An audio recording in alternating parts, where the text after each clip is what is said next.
Sidang jemaah yang dirahmati Allah, lisan ini sering membuat masalah dan malapetaka. Ya nak, suami istri bercerai karena lisan. Tetangga bermusuhan karena lisan. Pedagang sama pedagang lisan. Nah, pecah kongsi. Nah, karena lisan. Ambo mangko malih mau ikut komentar-komentar di grup-grup WA itu karena lisan itu. Nah, jadi sudah dibatasi oleh Rasulullah, falyaqul khairan aw liyasmut. Katakan yang benar atau diam. Jadi jangan asal bunyi panjang tuh. Ngerang tak apa posenya. Atau bekodo merasa tersinggung. Yang menyinggung tidak sengaja, yang tersinggung merasa terluka. Nah, itu kan. Yang menyinggung tidak sengaja, yang tersinggung merasa luka. Sakitnya tuh di sini. Enak. Akibatnya apa? Pecah kongsi. Beko pasang kubu kok adalah pembelanya, kubu itu adalah pembelanya. Akhirnya rusak tatanan. Jadi ada orang masuk neraka karena lidahnya. Banyak orang masuk neraka karena perkataan, perbuatan. Kenapa penting kita bicara penyakit lisan? Karena yang dihisab Allah itu perkataan, perbuatan. Perkataan ini berharga sekali. Yang tidak halal bisa halal dengan perkataan. Ya nah, orang nikah itu akadnya pakai apa? Pakai perkataan. Orang bercerai pakai apa? Nah, itu bahaya lidah. Jangan main-main dalam bicara. Ribut-ribut di medsos, ribut-ribut itu karena perkataan. Maka Allah jaga itu. Ma yalfazu, tidak ada kalimat yang keluar min qaulin illa 'alaiha raqibun wa 'atid. Tidak ada yang keluar melainkan itu dicatat oleh raqib dan atid. Dua malaikat catat itu kata-kata kita. Nah, untuk itu sekalian rahmat Allah, kita mulai saja sambil menunggu fotokopi selesai. Ya, kan belum sampai kan fotokopinya? Iya. Mungkin orang fotokopi kok banyak betul itu gini kok, tahu gak? Ya, satu yang pertama itu penyakit lisan, suka bicara yang tidak bermanfaat. Suka bicara yang tidak bermanfaat. Ngobrol apa namanya? Kesana kemari. Ya. Jadi nggak jelas, nggak ada manfaatnya. Terus yang kedua, suka bicara berlebihan. Ini meliputi ya, orang yang suka bicara berlebihan ini dalam berbagai hal. Cara orang awak kadang penyabuian. Ah, itu dia. Tapaso pai kotak ini dapat tak cukup. Dibagikan saja. Suka bicara berlebihan. Kalau bisa hal yang tajam ditumpulkan, hal yang panas didinginkan. Jangan di over. Kut angek galeh pada tadah dulu kau. Ya nak, muka si ambo aku itu contohnya. Lu nado galeh pada tadah diboleh itu kasih ambo.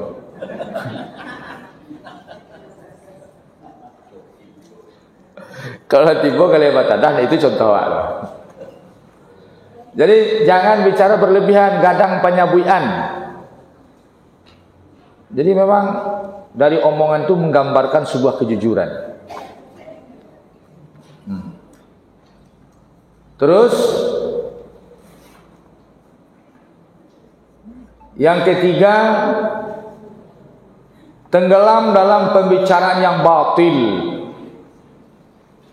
pembicaraan yang salah,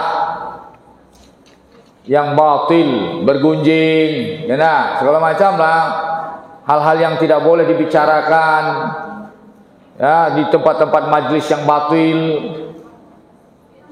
Nah, di mana saja pembicaraan batil itu? Di majlis yang batil. Di majlis yang batil. Tempat-tempat maksiat, pasti pembicaraan. Tidak ada orang di tempat maksiat bicara kebenaran. Kemungkinan ada orang di tempat maksiat bicara kebenaran. Inilah, coba cariin ayat ikolah ada tuh di T-box. Enak. Di T-box hot session. Alay. Apakah mungkin di situ? Kalau tempatnya tempat batil, sudah pasti bicaranya bicara batil. Khamar contohnya, Holy Wings, apa namanya? Ya, itu kan dia cerita khamar, dilibatkan nama Muhammad, segala macam. Itu yang hal-hal yang batil itu akan berkonotasi batil. Tidak ada. Tempat yang batil sudah pasti pembicaraannya batil. Tempat pelacuran bicaranya batil. Tidak mungkin di tempat pelacuran orang komplek pelacuran mengundang Ustaz Jal ceramah. Ada? Kira-kira bisa? Pan yang lombo di nyong. Ambo telepon Satpol PP, ikut nak urusan ambo kau, aku urusan Satpol PP kau. Wali kota punya urusan kau. Nah, kenapa? Karena tempat yang batil. Seluruh tempat-tempat yang batil itu pasti bicara tentang perkara yang batil. Ibu-ibu saya ingatkan, kumpulkan seluruh makalah-makalah ini. Saya berusaha komitmen setiap pertemuan ada makalah. Nanti dikumpulkan di bundel, Bali bundelan tu cie, Bali lo paan, palubang itu. Nanti ibu-ibu lah ado gak 30 lembar di bundel. Ceramah tanggal sekian, aku tanggal tak buat. Ke mana? Ya. Nah, sini yang mana rahmat Allah, bikin tanggalnya ibu. Jadi tahu orang ibu tertuduh meledakkan bom di pasaraya.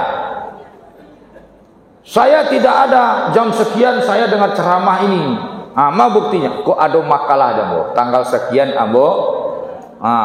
Jadi ada ibu tuduh orang itu gunanya.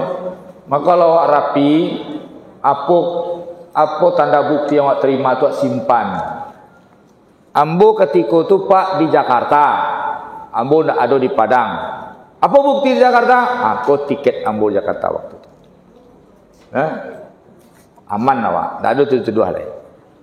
Tapi kalau ndak jaleh dah, itu mangko perlu. Islam mengajarkan penanggalan. Ya. Jadi bagaimana rahmat Allah, bagaimana cara menghindari pembicaraan batil? Tinggalkan tempat maksiat. Ibu catat situ, boleh ditambah. Bagaimana cara meninggalkan pembicaraan batil? Satu, hindari tempat maksiat. Karena tempat maksiat pasti pembicaraannya batil. Nah, kalau di masjid bicara batil itu marah orang. Nah, jadi kalau ingin mencari kebenaran, bicara benar ya di masjid, di tempat-tempat majlis-majlis yang mulia, majlis-majlis yang terpuji. Terus 4, membantah, suka membantah. Ya. Suka membantah. Kalau setiap orang aduh saya bantah terus. Suka membantah. Orang suka membantah itu ciri orang yang tidak suka terima kebenaran. Tidak suka kebenaran. Namanya batrul haq. Dalam istilahnya batrul haq, menolak kebenaran. Ya, orang yang tidak suka menerima itu dah sombong. Sombong. Orang membantah itu suka membantah tanpa dipikirkannya benar salah, yang pastinya bantah gitu. Aduh sebantahnya gitu. Nah, itu adalah salah satu sifat tercela ya orang yang menolak kebenaran. Tapi kalau dia membantah kebatilan, nah itu diharuskan. Meluruskan yang salah, membantah kebatilan, itu wajib tuh. Ya nak, kalau disebut dek Gus Miftah rendang babi, itu emang rendang ada agama, kira-kira wajib nak bantah? Membantah wak tangan digina wak aja. Nah, yang kelima, suka berdebat. Suka berdebat. Orang yang hobi jidal, dalam bahasa Arab debat itu jidal. Kajangnya bajidal. Awak kadang namanya masalah khilafiyahnya. Awak layani sebentar tengah malam, amo sampai paginya membalik-balik cari. Ku masalah hak ini. Tapi pikir nan masalah itu ndak saya selesai kau dah. Masalah khilafiyah. Tapi karena orang suka berdebat, nyo itu di nyoponyo. Ya. Atau sakete di nyo serius benar gitu, tajam. Itu orang-orang yang seperti itu, sifat seperti itu harus dihindari. Berdebat itu ghairu manfaat, tidak ada manfaat, kemudian itu banyak mudaratnya. Ya. Tapi jangan pula sampai disimpulkan debat itu haram. Ada pula salafi, dia tidak mau dialog agama karena menurut dia debat itu haram. Padahal ada dalam ayat wajadilhum billati hiya ahsan. Dan dialog berdebatlah dengan dia dengan cara yang baik. Ya, wajadilhum diperintahkan. Yang tidak boleh itu debat emosional di luar kontrol kejujuran, keikhlasan. Itu baru bermasalah. Tapi kalau kita berdialog, berdiskusi, itu tidak ada masalah. Anda mengatakan begini, Anda mengatakan Tuhan itu di atas langit, misalkan, kami tidak setuju. Kenapa? Dalil Anda apa? Dalil kami ya sumastawa alal arsy. Kenapa Anda dahulu ini ada 3 mazhab dalam menimpati ayat seperti ini. Pertama ahlul hadis, para salafus soleh yang pertama, pendapat salafus soleh pertama, kalau ada ayat mutasyabihat maknanya serahkan kepada Allah. Makna zohir yang dituju bukan makna zohir, tapi serahkan pada Allah. Imani ayatnya, baca ayatnya, dan jangan disimpulkan. Kesimpulan serahkan kepada Allah. Ini yang pertama. Yang kedua, ditakwil.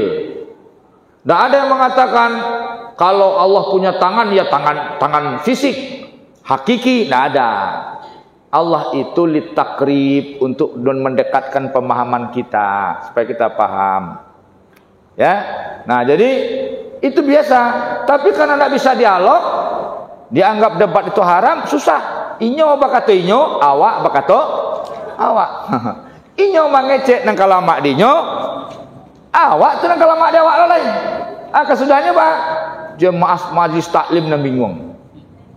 Kok sasek kok baca ustaz kok salian sasek menyasek ni. Ya gara-gara pajatu nak amuh berdialog. Wajadilhum billati hiya ahsan, itu kepada ahlul kitab. Kepada ahlul kitab saja dibolehkan berdialog dengan cara yang baik. Jadi ini maksudnya berdebat di sini, orang yang berdebat perangai dalam konotasi negatif. Ya, suko berdebat. Kesukaan berdebat yang tidak boleh, tapi suatu saat, suatu waktu debat dibutuhkan. Debat dibutuhkan. Ala tibo iya Pak. Ya nak. Yalah. Sendoknya segadang pada yang kapak.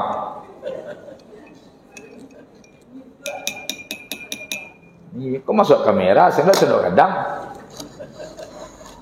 Bismillahirrahmanirrahim. Ustaz Jel kau selalu kali baca ya. Awak sama awak. Di awak lah makin akrab juga. Baik. Banyak pakai serban Ustaz gini kok. Ambo serban pun tinggal depo tadi. Dek mangano ketiga. Tiba itu tu nak ada serban boleh. Biar lalu. Serban gue ibu. Antah bara-bara. Tiba di dalam raya sudah khutbah Ustaz minta lambo serban Ustaz. Berkah bagi ambo. Dah boleh untuk yang namanya kurapat-kurapat. Kalau ketujuh bagi dia. Kasudahnya habis serban kau. Di mau ceramah tinggal serban kau. Nah.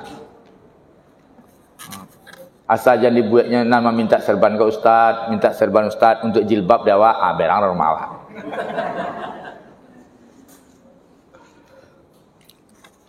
Keenam, keras dalam bicara. Ya. Karena debat bantah membantah, kemudian akhirnya emosional.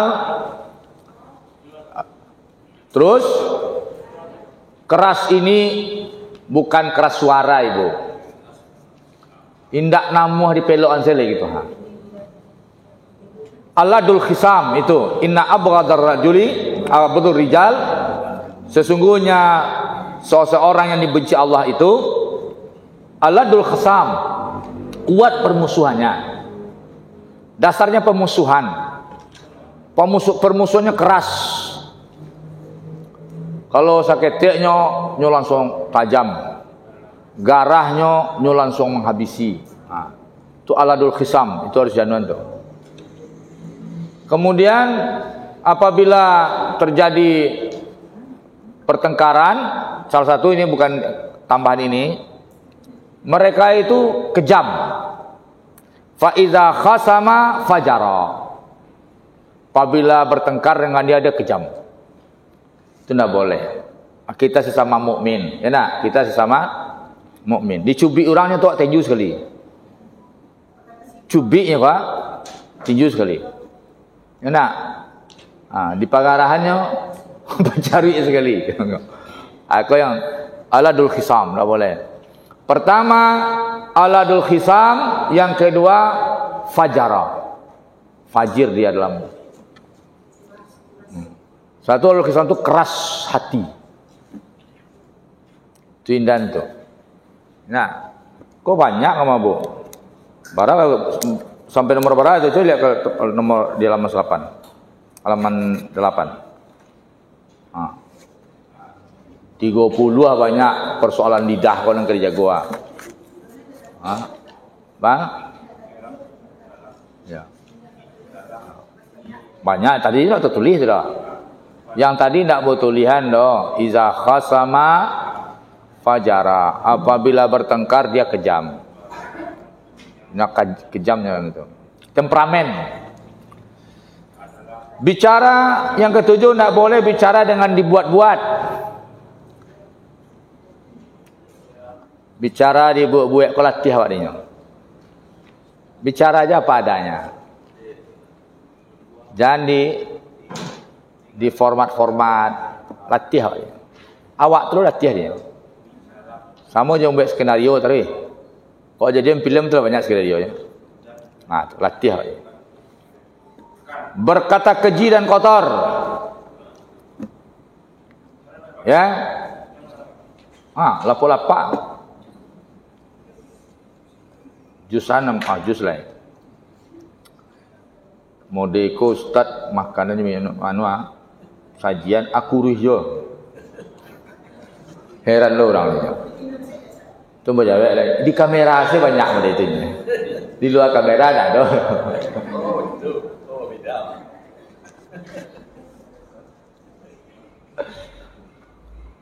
Baik. Suka bicara keji dan kotor. Tidak boleh. Banyak orang yang sepanjang hari bicaranya kotor. Ada dulu kawan dulu pendiam. Awak bertamu ke rumahnya banyak diam. Bertanya lah mbak. Kawan yang kurang senang tadi kok diam salah tingkah lah mbaknya. Dawaannya diam lah. Batu. Nya sesekali mengeceknya porno. Biar. Biarlah diam. Ambo cameh mak kalau nya mengecek. Malu ambo. Tu malu ya kawan. Batu. Nya suka mengecek porno. Itu kan. Ambo cameh mak aja. Untungnya diam saya terima. Mati ambo salah tingkah. Ambo diam tak suka nya ambo tiba tamu. Ndak. Ambo bersyukur macam-macam kalau inyo ngecek. Batu. Jadi suka bicara keji dan tuh. Suka mencela. Cacik sadonyo. Dipersoalkan sadonyo. Pai batamu ke rumah orang kau nyanyi-nyanyi. Kau nampaknya iko orang rumahku kau ya buru alai. Aja kawan kau kira. Tu ada rancak tempat diam. Atau bek tira rumah kan. Tu ibu tira rumah. Iko orang rumah kau. Ya buru alai. Apa cara menyenangkan tira istri kau lain? Tu ada rancak tempat diam. Hatinya elok orang kau. Ya. Suka mencela. Apapun yang dilihatnya, celanya. Ya, mencela itu bertingkat-tingkat. Ya, ada mencela yang menyebabkan hukumnya kufur.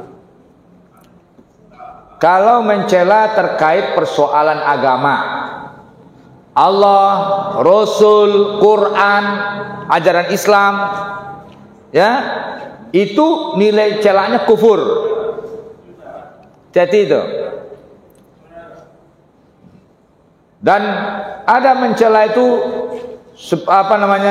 dosa besar. Kalau masalah sosial apa segala macam, jadi mencela itu bertingkat-tingkat dosanya. Dari bisa mencela itu hukumnya kufur sampai kepada hukumnya dosa kecil. Ya. Tapi sidang jemaah rahmat Allah, Allah sering katakan, enak. Apa kata Umar? Hasibu qabla antuha sabu. Periksa dirimu sebelum kamu diperiksa. Anca awak muhasabah daripada manurang. Muhasabah diri awak. Ya nak? Jangan suka mencela-cela orang lain. Setiap orang itu punya kelebihan, kekurangan. Kita orang kota, bangga kita. Pai ke kampung nampak kawan awak di kampung nyoka sawah kaladang kerajonyo. Ya nak. Wak tanyonyo, jarangnya ke rumah sakit. Yang apa? Pelanggan dokter spesialis. Soalnya apa? Inyo keringetnya keluar taruh. Inyo sehat. Inyo di kampung. Jadi satu kehidupan itu ada kelebihan dan kekurangan. Dia memang di lingkungannya tidak sebersih kita, tapi fisiknya lebih sehat, lebih kuat daripada kita. Awak nak, awak berjalan sekejap sesangok. Enak. Coba bayangkan dulu setengah kilo itu jalan kaki sewanya, kakadai. Wah, dakeknya. Kini kok sakete pakai Honda, sakete pakai Maxim, sakete pakai Gojek. Akhirnya boleh tidak bergerak, pembakaran tubuh tidak jalan. Lama-lama penyumbatan di sana sini. Sudah penyumbatan sana sini, sering ke dokter, tersumbat pula lagi keuangan. Akibatnya Pak. Jadi semua itu ada hikmahnya. Jadi di balik kekurangan orang itu, dia punya mahkota yang kita tidak punya. Kita juga mungkin punya mahkota yang dia tidak punya. Jadi semuanya itu Allah adil. Ya, Allah adil. Suka melaknat. Ini bahaya sidang jemaah. Melaknat, mengutuk anak sendiri. Kadang-kadang melaknat kok awak sekitar awak saja. Istri melaknat suami, suami melaknat istri, ibu melaknat anak. Ya nah, anak melaknat saudaranya. Tahu sidang jemaah, suatu hari Nabi berjalan dengan kafilah. Ketika Nabi bersama kafilah itu, ada seseorang melaknat, mengutuk keledainya. Keledainya ini manggok jalannya, tidak bisa dipacu. Kafilah lah dulu, akhirnya tidak bisa dipacu. Akhirnya dikutuk, dilaknat oleh tuannya. Didengar oleh Nabi, tapi Nabi tidak tahu siapa orang yang melaknat tadi. Setiba di perhentian, apa kata Nabi? Tolong kalian keluarkan orang yang melaknat keledainya tadi dari rombongan kita. Karena kutukan itu, jika tidak pantas keledainya menerimanya, akan kembali kepada si pelaknatnya. Maka keluarkan orang itu dengan keledainya. Jadi kalau kata kutukan dalam kitab Riyadhus Shalihin, hadis-hadis tentang kutuk mengutuk ini dijelaskan oleh Imam Nawawi, dikutip banyak hadis oleh Imam Nawawi. Kalimat kutukan itu kalau keluar langsung ke langit, langsung terbuka pintu langit, tidak terhalang oleh apapun. Maka Allah katakan, kembalikan kalimat kutukan ini kepada mereka. Kalau seandainya yang dikutuk tidak layak untuk dikutuk, maka kembali kalimat laknat kepada yang mengutuknya. Saya ulangi, kalau kalimat kutukan tidak layak diterima oleh orang yang dikutuk, maka kalimat kutukan itu kembali kepada si pengutuknya. Kalau di satu rumah sudah ada orang terkutuk, maka terganggulah berkah di rumah itu. Ada orang yang dilaknat Allah di rumah itu. Jadi jangan sampai kita sumpah menyumpah, laknat melaknat, kutuk mengutuk dengan mudah. Ya, ada orang kalau ya mungkin di kampung-kampung lah, anak anjing mah kece induknya ke anaknya. Anak anjing siapa tuh? Anak anjing, siapa anjing tuh?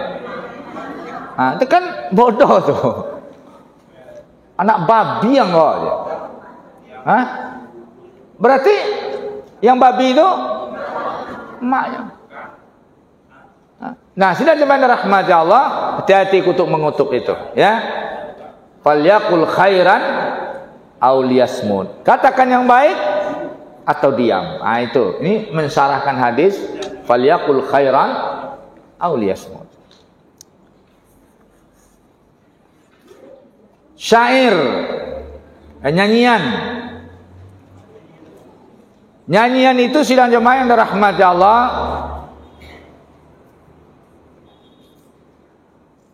mayoritasnya kalau nyanyian-nyanyian itu tidak ada berbau nasihat,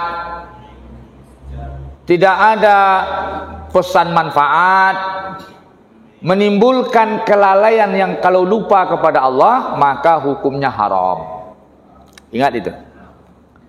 Kalau nyanyian itu membuat kita lupa kepada Allah, hukumnya haram. Ada nyanyi, di sumur ingat kamu, di dapur ingat kamu, di mana sabu itu? Pokok ingat kamu sadonya. Bilanya ke ingat Allah lah. Enak. Yang begitu-begitu itu, tidak boleh. Menggambarkan kekufuran kepada Allah Subhanahu wa taala. Kita walaupun nyanyi Arab, kita ini kadang-kadang kan dulu masjid-masjid kita ini setengah jam sebelum azan diputalah kaset kasidah tuh. Ya asmar la tinsani, ya asmar la tinsani, wahai hitam manis jangan lupakan aku. Ambo marah hitam manis lo burinya. Enak, emang saja itu. Habibi ya aini, Habibi ya aini. Nyanyi-nyanyi cinta. Baladi ya mis. Mis tu Mesir. Baladi negeriku. Negeriku wahai Mesir. Awak nak bantu orang Mesir indak segala indak. Membako indak ke Mesir ke dah. Jadi sebagaimana rahmat Allah, nyanyi itu kalau syair-syairnya, isinya, nyanyian itu membuat seseorang lupa kepada Allah, itu sepakat ulama haram hukumnya. Ya. Tapi kalau nyanyian-nyanyian itu ada nasihat, ada hal pesan-pesan kebaikan, nah ada sebagian ulama membolehkan, ada yang sebagian memutlakkan. Nah, tapi kita di posisi nyanyi-nyanyi yang pesan-pesan kebaikan itu dibolehkan, ya, dibolehkan. Asal jangan lupa kepada Allah Subhanahu wa taala. Syair juga seperti itu. Syair-syair kekufuran, ada syair-syair yang menggambarkan kekufuran. Ya, syair jahiliyah dulu, orang jahiliyah itu syair-syairnya menggambarkan kekufuran. Itu tidak boleh. Ya, syair-syair yang tidak baik, menggambarkan keelokan tubuh wanita. Mohon maaf ini. Ketika dibaca syairnya terbayang langsung seorang wanita dengan keindahan-keindahan, itu tidak boleh. Tapi kalau syair-syair pesan-pesan yang tidak bertentangan dengan agama dan pesan-pesan agama, hukumnya boleh. Terus mengejek dan mengolok-olok. Mengejek dan jangan suka mengejek orang, mengolok-olok orang, ya. Ya ayyuhallazina amanu la yaskar qaumun amin qaumin asa ayakunu khairan lahum khairan minhum wala nisa min nisa'in asa ayakunna khairan minhunna. Hai orang beriman, jangan engkau meremehkan suatu kaum, merendahkan suatu kaum, mengolok suatu kaum, menjelekkan suatu kaum. Bisa saja orang yang kamu jelekkan itu lebih baik daripada kamu. Ya, lebih baik daripada kita. Jangan sampai. Dah itu kerajawa dah. Kerajawa kini go, layu kau masuk sarugo tondak. Ya, jangan kerajawa yang tak jale-jale. Daripada ngomong ngelantur, lebih baik berzikir. Satu huruf kalau kita baca Quran 10 pahala. Ya nak? Wah baca surah Zalzalah.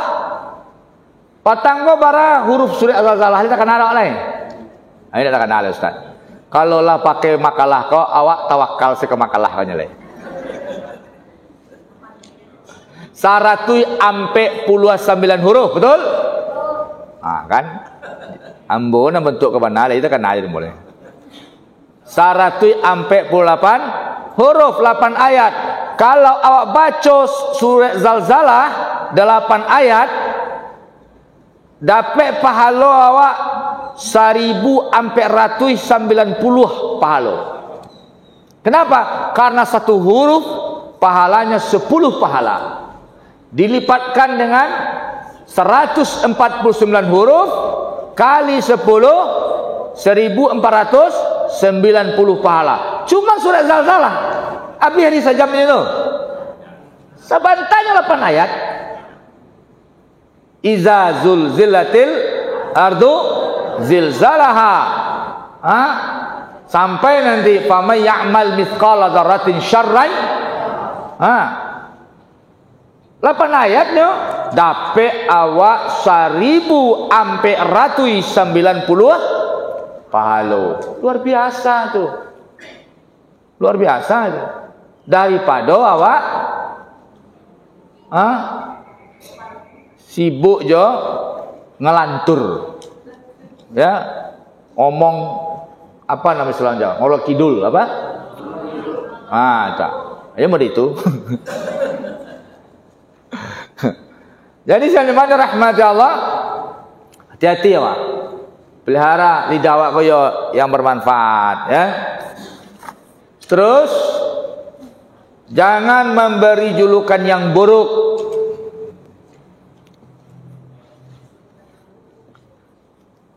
Wala tanabazu bil alqab.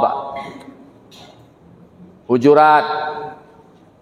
Surah Hujurat ayat 11. Jangan kamu beri gelar yang buruk-buruk.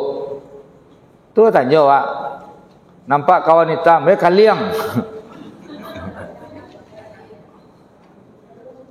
Nampak agak subur giginya. Macam-macam. Ya. Apalagi kalau guru. Guru kok pasti ada galai di muridnya. Ya. Jadi ibu-ibu kalau jadi guru lah pasti ada galawak tu. Sabar je lah Wak.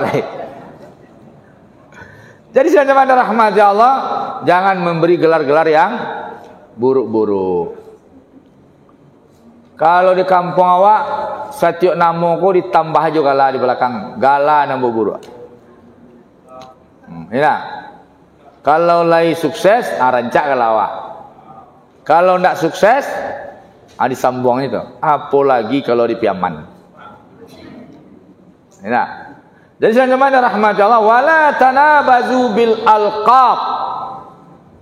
Jangan kamu suka memanggil orang dengan gelar-gelaran ejekan.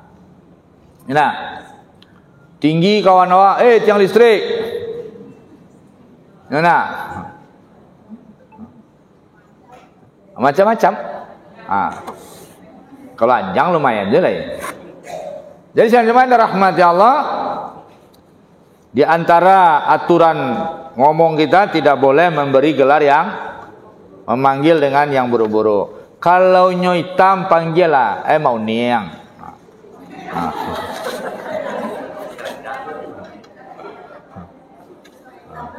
Ya. Kalau di Piaman, orang kalau nyoy hitam panggilannya Jomani. Mani, Mani. Ambo adik-adik ambo bani ambo sebab ambo hitam. Ndak, kalau dipanggil kalian cameh awak. Jadi kalau mani awak lah tambahnya hitam mani. Itu. Jadi sanjaman rahmat Allah, berikan gelar yang baik-baik. Rasulullah memanggil istri siapa? Ya Humairah. Yang pipinya kemerah-merahan. Adalah mengikuti sunnah kok. Rumahnya kalian, ya Humairah.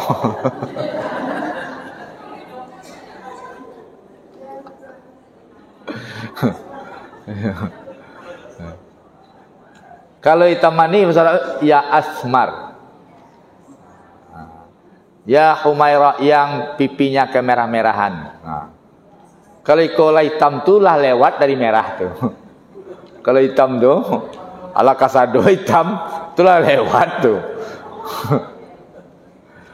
Inyo mangko hitam murang ko ibu-ibu. Inyo sempurna warna kulitnya jam 12 malam. Dokter mau operasinya jam 12 siang. Ada gara-gara lambek di operasi itu. Itu mangko hitam. Bismillah. Nomor 16. Suka berjanji dusta. Ini sebagaimana sabda Nabi, tanda orang munafik itu ya salas 3. Iza haddatsa kadzaba. Apabila ngomong dusta. Iza tumina khana. Ya, iza wa'ada apabila berjanji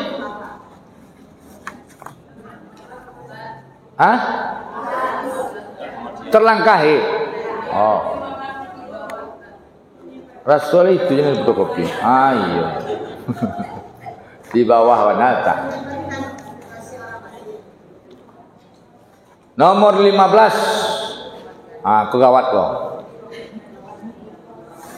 Orang yang tak pandai menyimpan rahasia.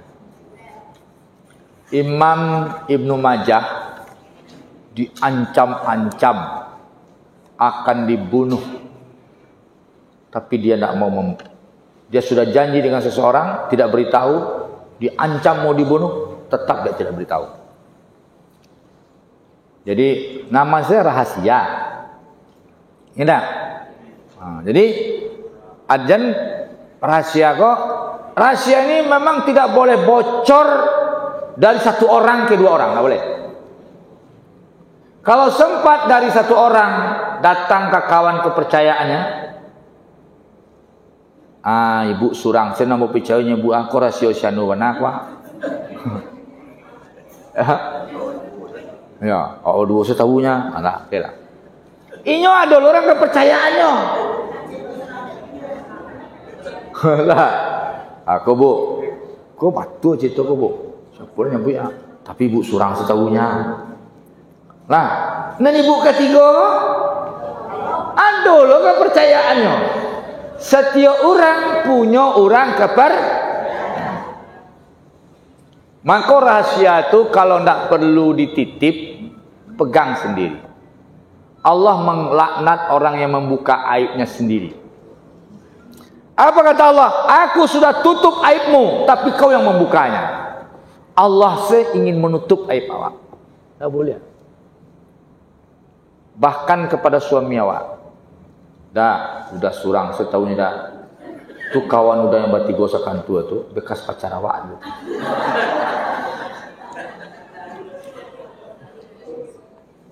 Maaf kira sudah selesai. Maaf perasaan suami awak. Mantan satu itu. Oh itu, jangan kau pegang tuan boleh. Harus paham, ya. Rahasia itu kalau tidak ada manfaatnya, ya, pegang sendiri. Tidak boleh dibuka. Tidak boleh dibuka. Tidak boleh dibuka. Berdoa ke Allah, cukup Anda dengan Allah yang tahu. Ya nak. Ada lo rahasia, tapi yang mendoa tarangan dalam sabalah. Ya Allah ya Rahman, ya Aziz ya Ghafar, dulu ambo badoso. Iko. Orang sabalah mendoa semio nangan. Rupun sabalah ke wartawan lo.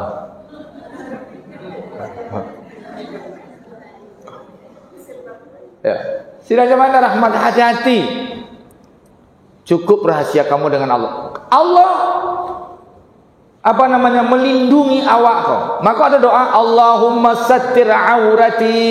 Ya Allah, tutup aibku. Allahumma sattir aurati. Auratku, aibku. Tak boleh dibuka. Allah melaknat orang yang membuka rahasia keburukannya pada orang lain. Tak boleh. Jadi saya jemaah rahmat Allah, harus awak maka membarang Allah selalu berusaha menyelamatkan awak, tapi awak sudah membuka berang. Jadi jangan kita suka. Orang mukmin itu amanah. Kalau dia jadi orang amanah, jago tuh, termasuk rahasia. Tahu nak sidang jemaah siapa pemegang rahasia Rasulullah tentang orang-orang munafik? Abu Huzaifah Al-Yamani. Setiap ada orang munafik yang diketahui Nabi, dititip namanya kepada Abu Huzaifah Al-Yamani. Abu Huzaifah Al-Yamani ini termasuk, kalau di Madinah, dia tinggal di Madinah, ibunya orang Madinah, ayahnya orang Mekah. Dia tanya sama Rasulullah, aku ini sebenarnya Ansor apa Muhajirin? Kata Rasulullah, engkau ini Muhajirin iya, Ansor juga. Karena ibunya orang Madinah, bapaknya orang Mekah. Maka Abu Huzaifah Al-Yamani inilah yang memegang rahasia nama-nama orang munafik. Umar, banyak sahabat yang ingin tahu siapa sih orang munafik. Dia tidak pernah buka. Dia pegang sampai mati. Suatu hari Umar datang kepada wahai Abu Huzaifah, saya tidak tanya nama-nama orang munafik yang, tapi saya ini termasuk tidak? Ketakutan sekali Umar. Ada enggak nama saya dalam daftar itu? Kata Abu Zaifah, kenapa kau selalu mendesakku, wahai Umar? Ya, ada enggak nama saya? Ini munafik, ini berbahaya ini. Kata beliau, engkau tidak termasuk, wahai Umar. Kenapa? Karena dia tidak, ketika diberi Rasulullah amanah, memang tidak. Umar setelah jadi khalifah, apa kata Umar? Saya kalau ingin menyolatkan jenazah, saya lihat dulu Abu Huzaifah Al-Yamani. Kalau Abu Huzaifah mensolatkan, ikut solat, maka berarti orang itu bukan orang munafik. Maka aku mensolatkan jenazah. Tapi kalau Abu Huzaifah menghindar untuk menyolatkannya, berarti orang itu orang munafik. Aku tidak mau menyolatkannya. Nah, itu gaya. Kenapa? Karena namanya itu memang dipegang oleh Abu Zaifah Al-Yamani, tidak pernah diberikan pada siapapun. Begitu orang menyimpan rahasia. Begitu orang menyimpan rahasia. Jawab tak? Paling kurang ke suami awak sebut. Kawan awak bercerita, kawan awak tu dah, ikut awak tu sebutnya dah. Lah sebut ke suami awak. Suami awak kok jam 9 malam. Teleponnya kawannya, kau minum-minum kurang cek. Lalulah kawan nama dia rasio kok. Nggak tahu ang rasio tu. Ada yang tahu tu. Dah dibongkar lah kau. Hati itu, yang rahasia itu. Ambo acok berang rumah ambo kambo. Sabok ambo ko acok nak mau magi tahu rasio. Setelahnya tahu berang ni kambo lagi. Ya, pegang rahasia baik Sidang jemaah rahmat Allah, nomor 16 tadi janji dusta. Idza wa'ada akhlafa. Jika berjanji dia mungkir. Sidang jemaah yang dirahmati Allah, di zaman Bani Israel ada kisah yang masyhur. Seorang soleh sidang jemaah, ya, dia ketika itu ingin berdagang, modal nggak ada, ya, dia ingin berdagang, modal nggak ada. Dia juga tidak mau ikut rentenir, pinjam uang rentenir. Dia tidak mau terlibat riba. Akhirnya ditahanlah kemiskinan. Dengan kesabarannya dapatlah berita di tengah pasar oleh istrinya, ada pula orang soleh yang dia meminjamkan uang tanpa riba. Meminjamkan uang tanpa riba. Dia datangilah orang itu, bernama, salah satu riwayat mengatakan namanya Aril. Kali namanya yang pinjam Yarman. Ketika itu dia pinjam oleh laki soleh ini, dia pinjam 1.000 dinar 1 tahun. Kata si pinjam uang, kau kembalikan uangku ini setelah 1 tahun. 1.000 dinar. Terus kata yang meminjam, siapa saksinya? Kata yang berikan uang, saksinya Allah Subhanahu wa taala. Nah, yang punya duit loh. Yang saksinya Allah Subhanahu wa taala. Yang meminjam uang sudah betul, dia ingat ada saksi. Mestinya nan mengecekan saksinya Allah kok, nama meminjam, mengapa pakai saksi na kok Pak? Allah salah saksinya. Nah, ikut orang yang dipinjam saksinya Allah Subhanahu. Setelah itu siapa yang menjamin? Jadi memang ada dalam Islam menjamin. Siapa yang menjamin hutang ini? Kita yang punya duit, Allah Subhanahu wa taala. Lelaki soleh ketemu lelaki soleh. Akhirnya sidang jemaah rahmati Allah, dimulailah berdagang. Ketika dia memulai berdagang, ternyata di kampungnya sudah sekian bulan waktu habis, tidak macet perdagangan. Akhirnya kasih tahu, kalau begitu bagaimana kalau kita pergi ke seberang, di kampung sana kayaknya jualan kita ini dibutuhkan orang. Dia bikin baju tebal untuk musim dingin. Kalau enggak nanti tidak bisa kita bayar hutang ini. Maka akhirnya pergilah dia naik kapal ke negeri seberang, jualan di sana. Targetnya mengumpulkan uang sebanyak hutangnya. Dia terbebani dengan hutangnya. Akhirnya terkumpullah uang 1000 dinar. Tapi ketika dia akan bayar pada janji waktu yang ditentukan, tidak ada kapal untuk menyeberang. Badai, cuaca jelek, cuaca buruk, dia tidak bisa menyeberang. Akhirnya si suami ini mengambil keputusan. Uang ini 1000 dinar sudah dipegang, kapal tidak ada. Nampaklah dia sepotong kayu di pinggir laut. Terpikir oleh dia, saya kirim, saya masukkan uang ini ke dalam kayu ini. Maka diambillah kayu itu, dilobangi, dimasukkan uang ke dalamnya, ditulis sepucuk surat kepada si pemilik uang. Aku menepati janjiku, tapi ternyata tidak ada kapal yang akan berangkat. Komitmen, tidak ada kapal yang berangkat. Maka aku titip, semoga Allah menyampaikan ini untukmu. Setelah ditutup, dihanyutkan, sampai ke istrinya, istrinya protes. Kilo-kilo yang masuk akal karajo kok. Hilang uang 1000 dinar yang kita kumpulkan. Berarti nanti kita nggak bisa bayar. Terus bagaimana caranya? Itu ikhtiarku.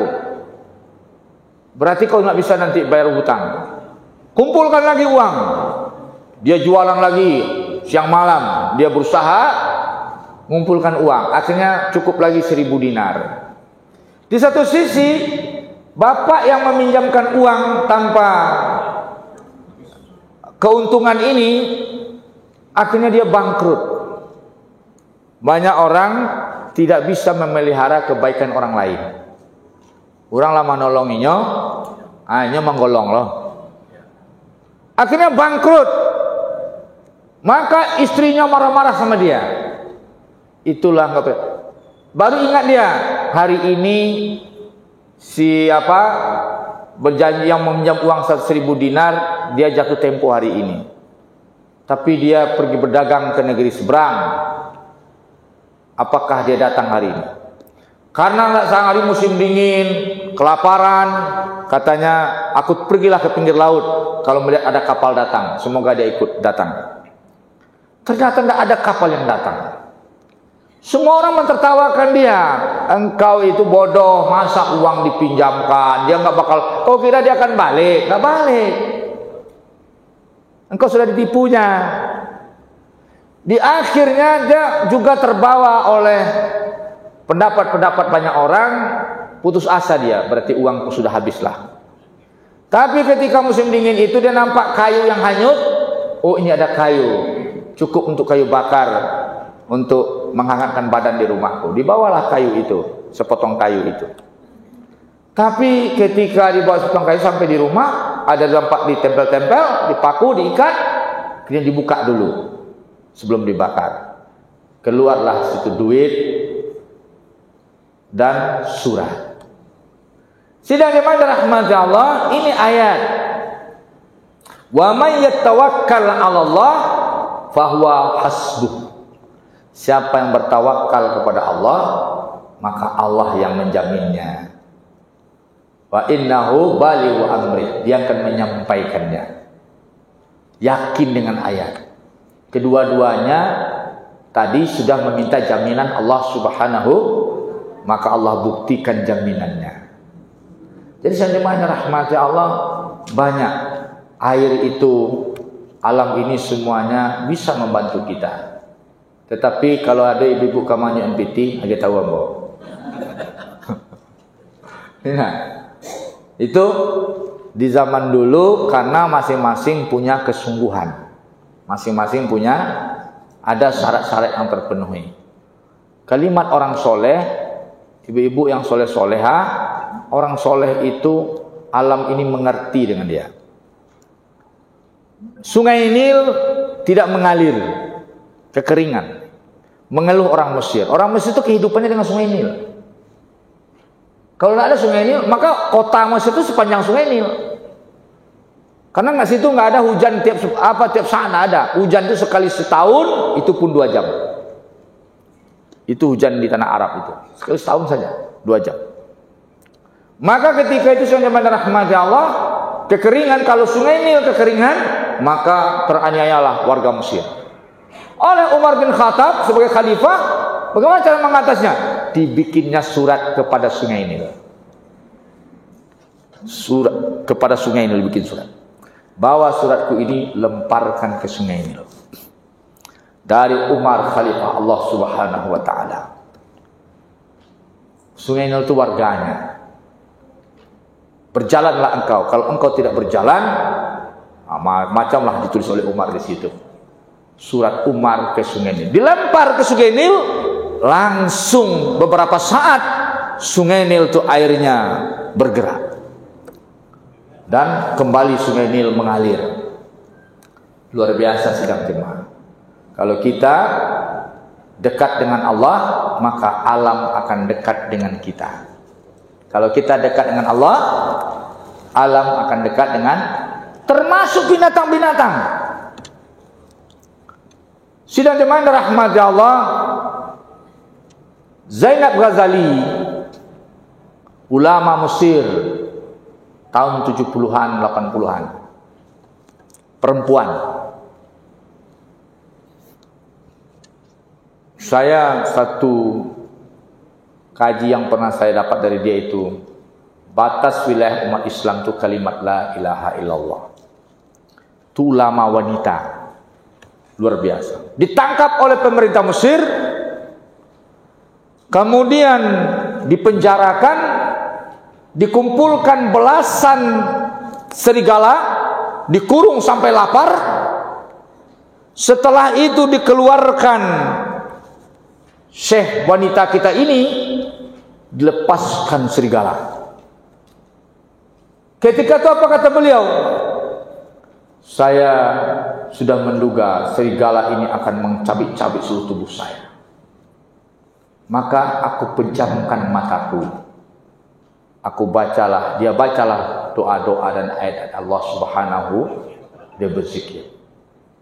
Terasa tubuhku ini digigitin sekujur tubuhku oleh serigala. Sehingga aku merasa tubuhku sudah sobek-sobek. Aku takut membuka mataku. Tapi aku masih sadar, aku belum mati. Pelan aku buka mataku. Ternyata tidak satu luka pun ada di tubuhku. Dan seluruh serigala itu tunduk bersimpuh di hadapanku. Maka sedang jemaah rahmat Allah, dekat dengan Allah, bersandar dengan kalimat la haula wala quwata illa billah. Alam juga akan dekat dengan kita. Itu penting sedang jemaah rahmat Allah. Berikutnya dusta. Dusta ini dalam kajiannya memiliki tingkatan. Dusta yang hukumnya kufur, yaitu dusta kepada Allah, kepada Rasulnya, menghalalkan yang haram, mengharamkan yang halal. Banyak ini kok. Ya nak, khamar dihalalkan, segala macam.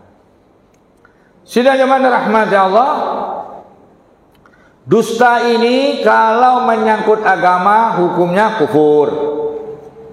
Apa kata Nabi? Man kadzdzaba alayya falyatabawwa maq'adahu minan nar. Siapa yang bohong kepadaku, maka sudah dipastikan tempat posisi duduknya di neraka. Lahado tasyang tampeknya tersedia tempatnya di neraka. Kalau dusta kepada Rasulullah. Apa dusta pada Rasulullah? Membuat-buat hadis palsu. Membuat-buat hadis palsu. Banyak orang menggunakan hadis palsu. Dulu ada orang macam-macam zaman dulu. Inyo manggale taruang. Taruangnya adalah sore alunjo laku. Kalau taruang tak tajua, Cari di Bukit Tinggi itu ibu, sore-sore itu banyak orang meninggal, taruang karuang di sandar di kadai orang. Kadi bawa balik, membayang koslo balik. Ini nak terjual. Baca orangnya lain, tinggal aja lain. Zaman dulu dibuatnya lah hadis palsu. Al-bazinjan dawaun min kulli da. Taruang kau ubek sagala racun. Ini surah tu. Rasulullah SAW bersabda, taruang kau ubek sagala racun. Alah bawa si buruk bakal orang Bali. Itu macam-macam hadis-hadis palsu. Atau hadis palsu menjilat kepada penguasa. Banyak ini tu. Membuat narasi agama demi menjilat kepada penguasa. Tuh. Tuh banyak orang membuat apa? Itu hukumnya haram. Ya. Kemudian dusta yang tergolong dalam keadaan dosa besar biasa seperti mengambil sesuatu yang bukan haknya dengan dusta. Kemudian dusta yang kategorinya dalam dosa kecil seperti dustanya kepada orang tua, kepada anaknya agar mereka mau mendengarkan perkataan keduanya. Awak membawa makanan sebungkus untuk orang tua awak. Tu makanlah kecil orang tua. Ndak dong mak, awak lah kenyang. Ya nak? Supaya nak sungkan ama awak lo makan. Nak mak awak lah makan. Di sini sidang jemaah majelis ulama mengatakan dosa kecil, yang mengatakan yang lain mengatakan itu ndak ada. Enak. Lebih pitihang kecil mak awak. Lai padahal saku kosong. Ambo kalau pulang ketika masih hidup orang tua ambo, pulang ambo ke kampung ambo, ditanya ada ibu ambo yang pertama, lai sehat-sehat anak ji, kalau lai senang-senang sana, mau kecian jawab ambo po, salah ibu bertanya, kalau anak-anak tu senang sehatnya, dan susah tu ayahnya. Ambo luruskan. Jadi setiap pagi kau kini siapa yang kalian tanya kau ayahnya atau anaknya kau. Alah cok dah berkata begitu tu akhirnya orang tua kau traumaannya lain. Siapa yang kau tanya kau ayahnya atau anaknya? Anak ibu tanya dulu. Anak ibu tanya dulu. Nah, jadi yang jemaah rahmat Allah banyak kesalahan ibu-ibu begitu mananya anak awak pulang. Ya nak, anak-anak kau senang sedih nak, dan susah tu siapa? Ayahnya. Jadi yang kita tanya siapa?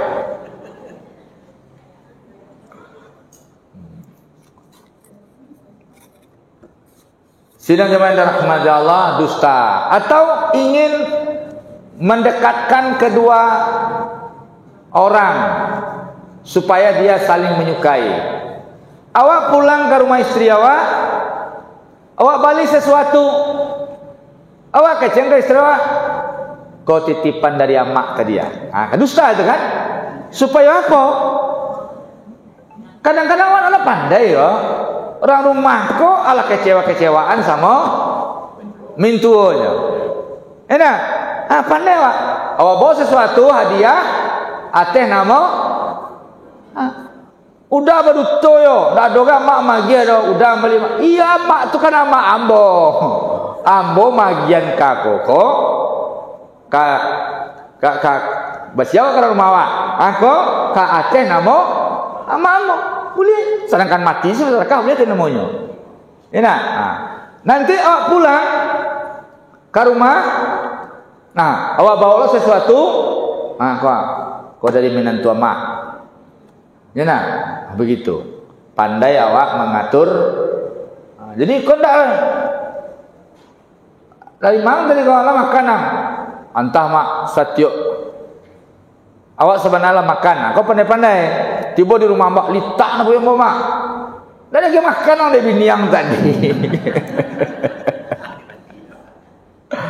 dah.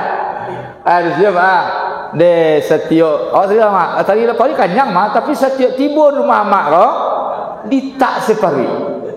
Tu kita nak pandai. Itu perlu diajar tu Bu. Itu perlu ibu ajarkan ke anak-anak kan anak awak biar inyo pandai. Setiap awak saudara makan terima tapi dia tiba rumah mak kau mencari masakan mak ditak separi. Dan itu sebenarnya iyo sakanyang-kanyang awak mencari masakan orang tua awak pasti litak pari awak. Walaupun dan dimasak itu sayur pucuk singkong. Nanjaleh mana pucuk singkong di kampung tu berbeda je pucuk singkong rumah makan. Pucuk singkong di kampung tu memang pucuk-pucuk asalnya dia nulang. Kalau rumah makan kadang daun tu nak dilunak aja. Jadi itu diantaranya. Dibolehkan tu Ustaz? Boleh. Maka mendamaikan orang bertengkar suami istri, salah satu dibolehkan kita dusta berbohong, dusta-dusta kecil. Kemudian dusta yang dibolehkan satu dalam perang. 3 momentum dusta. Dusta dalam kondisi perang, ditangkap kita oleh musuh. Berapa jumlah pasukanmu? Wak cali pasukannya 1000, pasukannya 500-nya. Tahu je 5.000. Pania kan? Bahaya orang mama. Tapi kalau awak seandainya anda ndak jujur ndak ada berapa matunya? Tahu ketahuan. Jadi sebenarnya mana rahmat Allah itu dalam perang dibolehkan. Kedua, ketika sedang mendamaikan manusia sedang berselisih. Mendamaikan manusia yang besar. Contohnya, bakal kecen model tu, tersinggung dan kecewa muka si A ko, iko ko muka sunya elok. Nan si B ko, wak kecen lo. Nan si B ko wajar lo apa? Awak apa sebenarnya kan dusta tu. Awak tak tahu ke muka sunya itu dah. Jadi dalam mendamaikan orang yang bersengketa. Yang ketiga, kau bantunya nanti kau penuhnya awak sudah kau bakar. Ucapan seorang istri kepada suaminya atau sebaliknya dalam hal percintaan. Contohnya, udah gagah nanya dah. Ya, betul. Orang lain banyak gagah pada orang lain. Ya, puji. Padahal punah, awak katanya gagah. Udah ya gagah dah.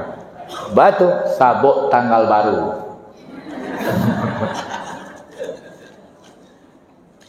Kalaulah tanggal 20 kate. Ada ke dipuji-puji dah kau. Ndak kado ke dah. Pace klik tu. Sidang mana rahmat Allah dalam mendamaikan. Istri suami model tu pula.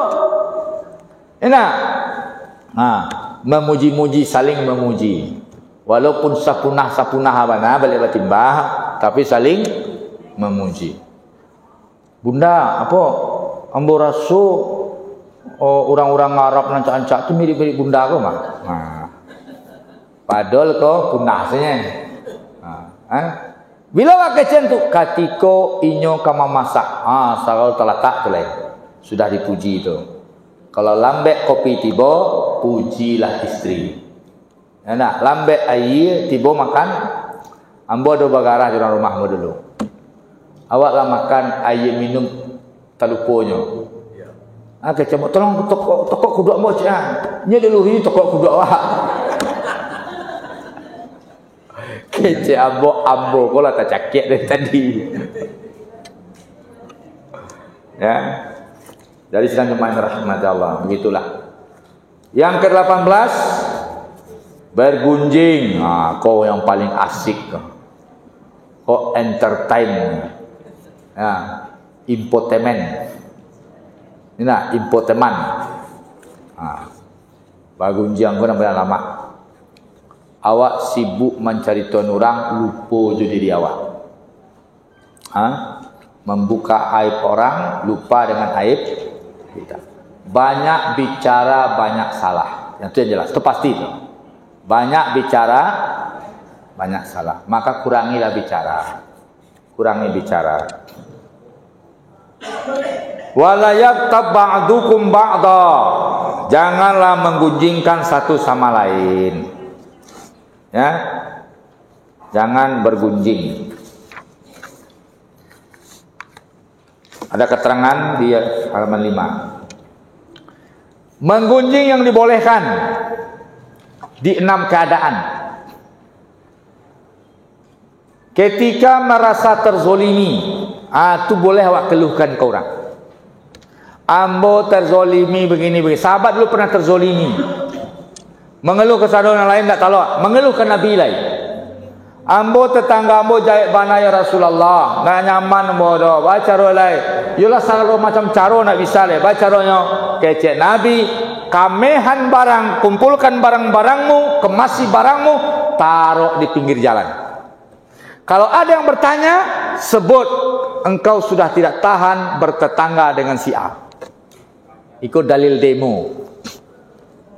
Jadi kalau ada orang Salafi mengatakan demo tidak boleh, itunya sebuah kekeliruan. Dalilnya ada. Demo itu apa? Kalau bahasa Malaysia, unjuk perasaan. Kalau bahasa Indonesia, unjuk rasa.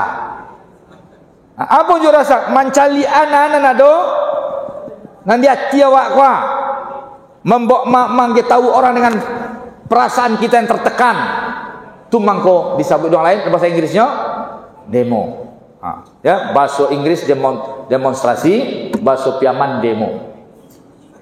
Sidang jemaah dirahmati Allah, maka ketika itu setiap lewat orang, kemana kamu ini pindah? Saya itulah tidak tahu mau pindah kemana. Tapi saya sudah tidak tahan tinggal bersama siapa itu. Dia suka menyakiti tetangga. Itu kan mengunjingkan orang. Menyakiti tetangga. Akhirnya kemana? Semua orang tuh, oh begitu ya. Orang melaknat dia. Oh begitu ya, begitu ya. Akhirnya datanglah tetangganya ini. Janganlah disabui yang bawa model itu. Ambo pindah masuklah kamera barang masuk ke rumah dia. Ambo tak buat lah tu. Begitu sedang jemaah. Jadi hati-hati ya. Jadi kalau yang kita merasa terzolimi itu boleh. Kemudian menggunjingkan orang fasik yang terang-terangkan menampakkan kefasikannya. Ya. Terus menggunjingkan orang sesat, ahli sesat dan bid'ah. Bahasa bawa supaya tahu orang nanti itu sasek. Jangan lain terjebaklah. Sasek, kini yang sasek diiklankan. Kalau tidak dibantah, nanti banyak orang terpengaruh. Maka harus dijadikan juga jadi informasi di mana-mana, ya, untuk orang ahli kesesatan dan bid'ah. Kemudian boleh mengunjingkan seorang hakim yang zolim, lalim. Lalim tu ala dia zolim lah tu lain. Wataknya tu suka berbuat seenak. Jadi bolehkah kita menggunjingkan penguasa yang zolim? Boleh, ini dalilnya. Bolehkah kita menggunjingkan hakim yang zolim? Boleh. Boleh. Maka sedang jemaah rahmati Allah, janganlah kita tidak boleh bergunjing. Ada fikihnya, mana yang tidak boleh, mana yang boleh.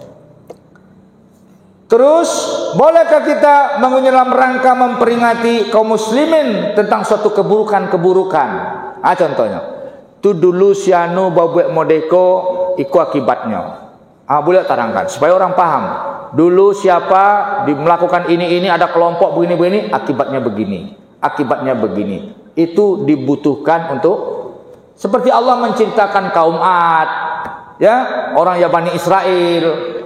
Enak diceritakan, dibongkar aibnya untuk jadi pelajaran bagi kaum muslimin. Ya, jadi dalam rangka memberikan pelajaran tidak ada masalah. Kemudian dalam mengenalkan, ada seseorang yang terkenal dengan julukannya, kemudian dia orangnya ini ada kesesatan, ada kesalahan. Orang mudah terpengaruh dengan dia. Kita kenalkan begini. Bukan bergunjing. Ustadz mengunjungkan paham sakana ya. Nama ruh. Ya nah, akhirnya kita sempat menceritakan gurunya siapa, kerja gurunya main biliar, ya, segala macam. Itu menggunjing Ustaz? Enggak, itu gunjing yang dibolehkan, memperkenalkan supaya orang jangan terjebak. Dalam rangka menyelamatkan kaum muslimin, ya. Dalam rangka menyelamatkan umat Islam.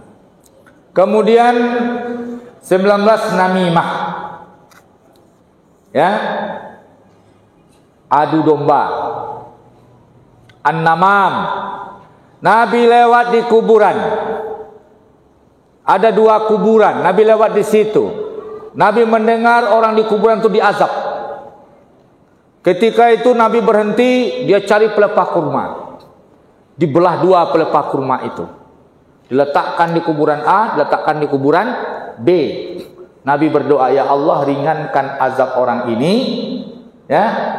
Ringankan azab orang ini selagi pelepah kurma ini belum kering. Makanya orang ini pakai pudiang, pakai apa tanam di. Nah, jadi kalau menanam pudiang itu doa lo, ya Allah ringankan dosa orang ini selagi pohon puding ini, pohon ini belum mati. Kiranya pulang tidak tumbuh-tumbuh ada. Ya, selagi pohon ini tidak kering. Jadi saya jemaah rahmati Allah. Nabi lewat di kuburan itu, kata Nabi bertanya, tahukah kalian kenapa orang ini diazab?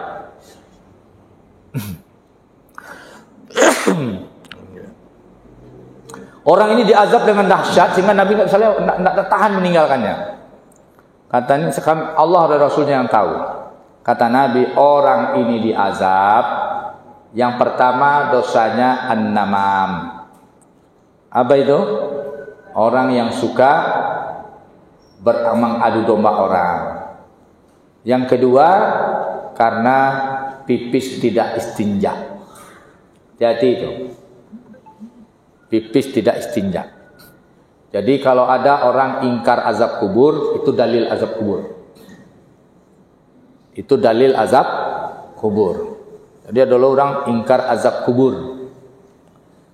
Ya, yang jadi isu itu dulu yang ingkar azab kubur itu kawan-kawan HTI. Makanya kenapa? Karena mereka tidak terima hadis ahad. Allahu a'lam. Sampai sekarang HTI belum bantah dengan sempurna.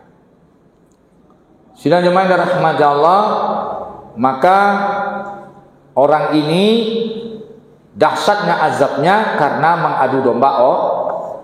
Itu dia bahayanya.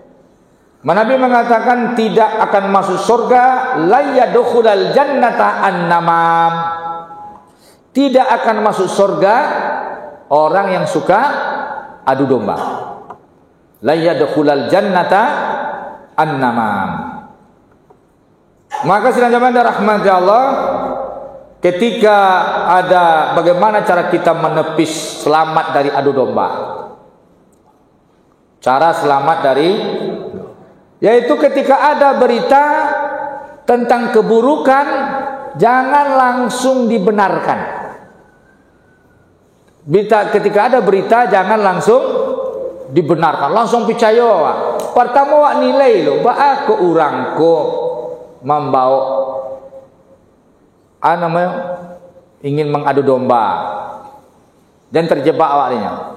Itu kerja setan. Adu domba itu kerja setan. Ayuki abainahuma, untuk membuat orang bertengkar. Kedua, kita mesti membenci perbuatan orang tersebut. Kita membenci perbuatan orang tersebut. Tiga, menasehatinya. Menasehati, kita pertama tidak percaya, benci dengan perbuatannya, kemudian kita beri nasihat, terus tidak boleh suuzon, berprasangka buruk kepada orang yang dijelekkannya, yang difitnahnya.